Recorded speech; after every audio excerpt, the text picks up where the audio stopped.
नमस्कार दोस्तों, आप सभी का स्वागत है। दोस्तों, आज भारत के एक पड़ोसी देश के बारे में बात करेंगे और उस देश का संबंध भगवान राम से भी रहा है दोस्तों, और सम्राट अशोक से भी रहा है दोस्तों। जी हाँ, हम बात कर रहे हैं दोस्तों श्रीलंका के बारे में। आखिर श्रीलंका का इतिहास क्या रहा है दोस्तों, प्राचीन काल से लेकर वर्तमान काल तक कब कब वहाँ का इतिहास ने करवट ली है दोस्तों। इसके बारे में जानने का प्रयास करेंगे इस वीडियो में दोस्तों। बने रहिएगा और वीडियो को सब्सक्राइब कर लीजिएगा दोस्तों। श्रीलंका के बारे में अगर जिक्र का पता करें तो वाल्मीकि रामायण में सर्वप्रथम लंका का जिक्र मिलता है दोस्तों, और उसमें लिखा गया है, उसमें कहा गया है कि भारत के दक्षिण में एक लंका क्षेत्र है जो सोने का लंका हुआ करता था, और उसका जो राजा हुआ करता था रावण हुआ करता था, जो काफ़ी प्रतापी राजा हुआ करता था। और वहाँ पर इस बात का भी जिक्र मिलता है दोस्तों कि भगवान राम जब लंका जाते हैं, उसी क्रम में भारत से लंका जाने के क्रम में वहाँ पर समुद्र पड़ता है दोस्तों, और समुद्र पर पहली बार भगवान राम के द्वारा वहाँ पर आप कहें पुल बनाया गया जिसको राम सेतु भी कहते हैं दोस्तों। इस बात का पता वाल्मीकि रामायण के अनुसार मिलता है।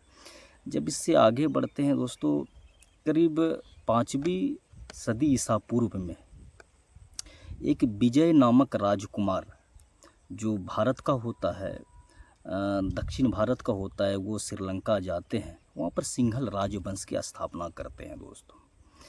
और तीसरी अगर जिक्र की बात कर रहे हैं तो दोस्तों करीब 3री ईसा पूर्व में सम्राट अशोक के द्वारा अपने पुत्र महेंद्र और पुत्री संघमित्रा को श्रीलंका भेजा जाता है बौद्ध धर्म का प्रसार प्रचार करने के लिए दोस्तों। और उसके बाद देखेंगे दोस्तों, धीरे धीरे श्रीलंका बौद्ध बहुल क्षेत्र हो जाता है दोस्तों। जब इससे आगे बढ़ते हैं तो करीब दक्षिण भारत पे एक चोल राजवंश हुआ करता था दोस्तों, और ये बात है 10वीं से 11वीं शताब्दी की बात है दोस्तों। और कहा जाता है कि उस चोल राजवंश का श्रीलंका के बड़े हिस्से पर कब्जा रहा है दोस्तों। और ये भी कहा जाता है दोस्तों कि चोल राजवंश का एक राजा हुआ करता था राजेंद्र चोल, जिन्होंने श्रीलंका की राजधानी पर भी कब्जा कर लिया। इस बात का यहाँ भी जिक्र मिलता है दोस्तों। जब इससे आगे बढ़ते हैं, करीब 16वीं सदी के आसपास जब पूरे विश्व में उपनिवेशवाद का चलन बढ़ता है, तो उसी क्रम में श्रीलंका पर पहली बार पुर्तगाली आते हैं दोस्तों, डच आते हैं, डेनिश आते हैं, और अंततः अंग्रेज़ों ने श्रीलंका पर पूरी तरह से कब्जा कर लिया दोस्तों। कब्जा करने के बाद जब श्रीलंकन लोग गुलाम हो गए अंग्रेज़ों का, तो अंग्रेज़ों ने वहाँ पर चाय का खेती प्रारंभ किया श्रीलंका में दोस्तों। और चाय के खेती करने के लिए जो मज़दूर का ज़रूरत पड़ता था, वो भारत के तमिलनाडु राज्य से वो ले जाते थे दोस्तों। और उसके बाद क्योंकि दोस्तों ये समझना बहुत ज़रूरी है, क्योंकि इसी तमिल जो हिंदू हैं और वहाँ का जो बौद्ध हैं, बाद में जब देश आज़ाद होता है श्रीलंका 1948 में, जब अंग्रेज़ों से आज़ादी मिलती है, आगे देखेंगे दोस्तों गृह युद्ध स्टार्ट हो जाता है 1983 में। क्योंकि जब आप श्रीलंका का डेमोग्राफी आप देखेंगे तो श्रीलंका का दक्षिण जो क्षेत्र है दोस्तों, वो बौद्ध बहुल क्षेत्र है, और श्रीलंका का जो उत्तर वाला क्षेत्र है वो तमिल हिंदू जनसंख्या ज़्यादातर वहाँ पर निवास करते हैं दोस्तों। जब आज़ादी मिलने के बाद 1948 में जब श्रीलंका को आज़ादी मिलता है, तो 1983 में गृह युद्ध स्टार्ट हो जाता है दोस्तों।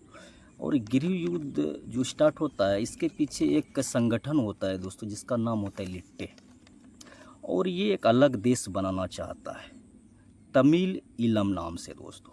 और ये देश कैसे बनेगा? ये देश बनेगा जो श्रीलंका के जो उत्तर में जो तमिल हिंदू रहते हैं उसको संगठित करके एक तमिल ईलम देश बनाना चाहता था लिट्टे दोस्तों। और जब श्रीलंका में जब गृह युद्ध 1983 में स्टार्ट होता है, तो फिर 1987 के आसपास करीब 4 साल के बाद भारत के द्वारा एक शांति सेना भेजी जाती है, पीस कीपिंग फोर्स भेजी जाती है दोस्तों। लेकिन फिर भी वहाँ पर विवाद थमा नहीं, बल्कि बढ़ते रहा विवाद दोस्तों। और इसी क्रम में 1991 की बात है दोस्तों, जब भारत के पूर्व प्रधानमंत्री राजीव गांधी का हत्या हो जाता है दोस्तों किसी सभा में। और इसका आरोप लिट्टे पर लगाया जाता है दोस्तों कि लिट्टे नामक संगठन ने ऐसा किया है। जब इसके बाद आप देखेंगे दोस्तों 2009 के आसपास जो श्रीलंका के सरकार थे पूरी तरह से लिट्टे को समाप्त कर देते हैं दोस्तों, और 26 साल के बाद पूरी तरह से श्रीलंका में गृह युद्ध समाप्त होता है दोस्तों। तो इस प्रकार का इतिहास था, चाहे प्राचीन काल से लेकर वर्तमान। निश्चित रूप से आप कह सकते हैं दोस्तों श्रीलंका का इतिहास हमेशा करवटली है, चाहे बौद्ध धर्म का प्रचार करना हो या फिर आप चोल राजवंश का वहाँ पर शासन करना हो, और ये फिर वर्तमान का स्थिति दोस्तों। क्योंकि श्रीलंका बहुत ही इम्पोर्टेंट है भारत के लिए, क्योंकि दक्षिण में ये देश पड़ता है और भौगोलिक रूप से काफ़ी इम्पोर्टेंट कंट्री है दोस्तों। तो इस प्रकार का इतिहास था श्रीलंका का दोस्तों। अगर ये इतिहास आपको पसंद आया है तो मेरे वीडियो को लाइक करें, शेयर करें, सब्सक्राइब करें। धन्यवाद आप सभी का दोस्तों। नमस्कार।